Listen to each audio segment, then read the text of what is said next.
Are you about to get locked down or quarantined from the coronavirus and you're not really sure what to do next? Well, today, we gonna fix that. What up, homie? My name's Dave, and let's be honest here, shit is hitting the fan. The coronavirus has really taken the world by storm, and first off, I wish you and your family the best of health and hope everything's going okay there where you're at. But we're seeing lockdowns all over the world, from South America all the way to Asia and even like New York City and LA. It's getting crazy out there. Meanwhile, I'm down here in Mexico City and they're just not taking this thing seriously at all. Matter of fact, they just had a music festival this past weekend with 40,000 people. People are out there on the streets, they don't really give a fuck. And I think they might be in for quite the rude awakening over the next couple of weeks. But speaking of a rude awakening, I woke up this morning and my neck is once again completely fucked. I don't know if you remember from How to Beast video last week with all those neck jokes. Well, it's even worse again. I need to find a chiropractor or get this looked at before we go into a full-out quarantine over here, or I'm not going to be able to turn left for like the next 3 months. Anyway, today I'm going to show you some good ways to deal with the coronavirus and a potential lockdown or quarantine in your area. Let's get into it. Face it, greatness is in my genetics. Rely on me, you never regret it. Victory's mine, yeah, that's where I'm headed. For this passion and drive, I'm forever. It's a timely moment to remember that a lot of people in the world are really just straight up jamokes. Like, they don't know how to think for themselves. They make stupid arguments. They don't really understand logic, and that's not really a good recipe for what's about to come. There's a lot of straight up jamokes out there who are saying, bro, like, it's just the flu, it's not a big deal.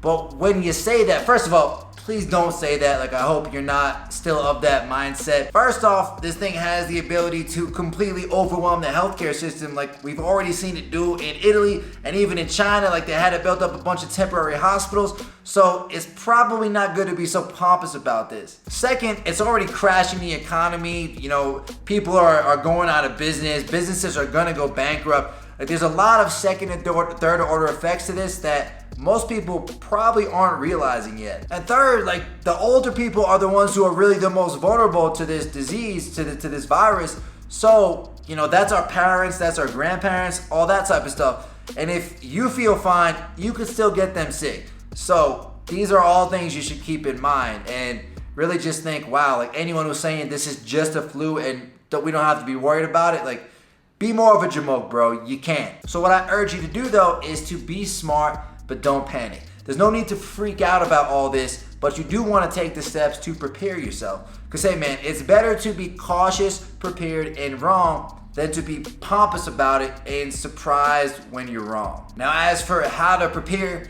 one thing you should do is stay in touch with your parents. Like, I've been giving my parents a call every day, making sure they're not going out and about, you know, going into big crowds, things like that. Making sure they're staying home and staying healthy, because that's the last thing I want to happen, is for them to get sick. The second thing you can do is prepare yourself, right? Get the supplies that you need in terms of food, maybe for a couple of weeks. Get some hand sanitizer if you can still find some in your area.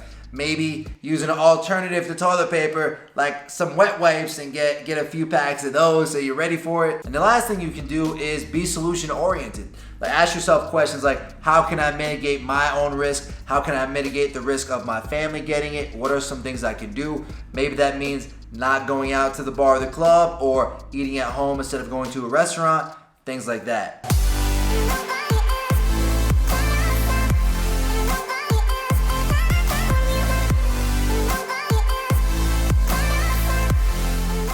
Now, bro, usually I'm all about telling you to go out, talk to girls, learn from your experiences, take action, and get better in that type of way. But with all that's going on, I can't, and really in good conscience, tell you to keep doing that. And that's why one of the things I've done, like, for example, for my students who are in my mentorship program, I basically extended their memberships indefinitely until this thing gets back to normal, because I know they can't go out and take action, and I want to give them maximum value for what they paid me for. Now, I'm going to show you some ways you can still work on your dating life without going out in a minute.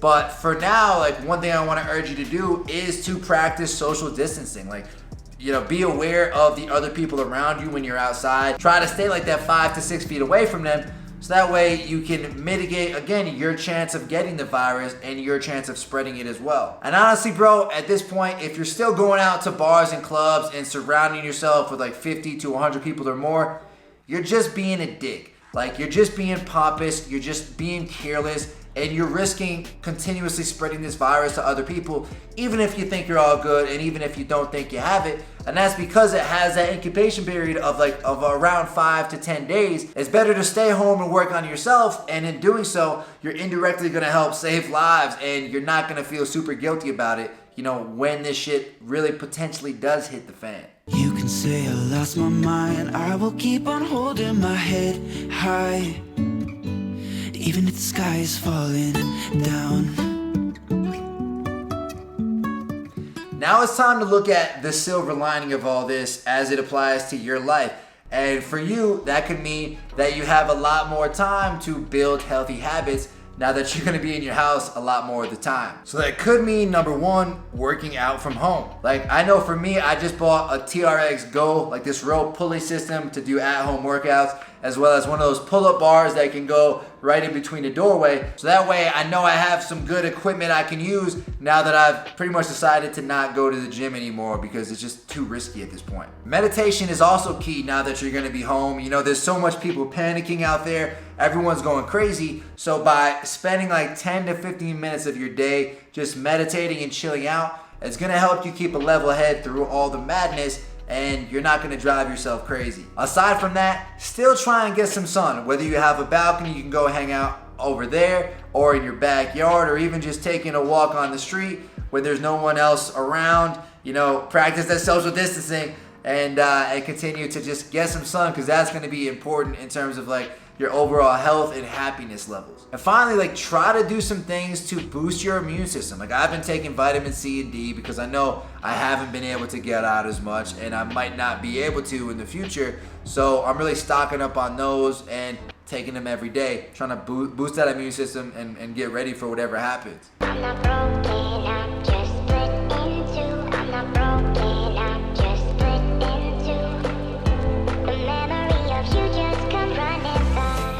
Now, bro, I've never really been a big proponent of online dating, but let's face the facts. Over this next month or two, maybe longer, online dating might be the only thing you have and the only way you have to really meet women. And so, you know, if we're trying to find a little bit of a silver lining here, it's an opportunity for you to really, you know, increase the effectiveness of your online dating profile. And the way you can do that is to try to get some better pictures. One of the biggest things there is the way you frame your photos. So as you can see by some of my recent Instagram pictures, the way that we frame these is that the camera angle is a little bit lower. Like, my head will be between something, maybe like inside of a building, or like between, you know, where the skyline is, between like the buildings and things like that. So keep that in mind. Like, you don't need some crazy, amazing background to take a good picture. It might just be hopping out onto your street, having your buddy snap a couple shots of you, and that could dramatically increase the amount of matches that you get. And you can also improve your bio, you know, add a little bit of cleverness in there, some funny lines instead of like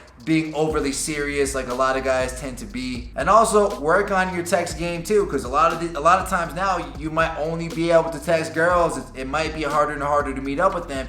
So that's an opportunity to work on your text game. In 2010, thought I was doing something, and now I'm rapping with a crew or something. I guess the track don't really stick unless he's gluing something, and I never fit the shoe until I do or something. Now, the big thing you want to do here, especially if you're cooped up at home, which a lot of us might be, is you want to use your time wisely. This is your chance to finally do that thing that you've been putting off for so long. So maybe building that online skill, learning that new thing, or even taking that online course that you've been waiting to do. Hell, for me, I might even write a book. And if that's something that you could be interested, maybe you can do the same. Like one thing I'll tell you is that I wrote a book 3-4 years ago called Conversation Casanova, and that's led to over 50,000 copies sold over the past like 3 to 4 years. And I never would have expected that would have happened. So this could be your chance to write something like that and create a new income stream for yourself for years to come. Hell, it can also be an opportunity to convince your employer to start allowing you to work from home, which can create a whole bunch of other opportunities for you. Being able to travel after all this mess clears up, being able to do different things, and being able to recapture some of your time and some of your own personal freedom. Bottom line is, man, train yourself to look for opportunities throughout all of this versus playing the victim and constantly being scared or constantly looking at the news. Realize, like, there are opportunities, there are chances for innovation, and you could be the guy who goes in and takes advantage of those opportunities and makes the world a little bit of a better place as a result. But yeah, man, stay safe out there. Don't panic. Don't listen to these fucking jamokes saying it's just the flu, and do what you have to do to prepare. Anyway, if you're feeling like you're about to get quarantined and you want some good movies to watch, then bro, check out this video right here. It's gonna show you 7 movies that every man needs to watch. Let's keep it going. I'll see you right there, homie. Stay safe.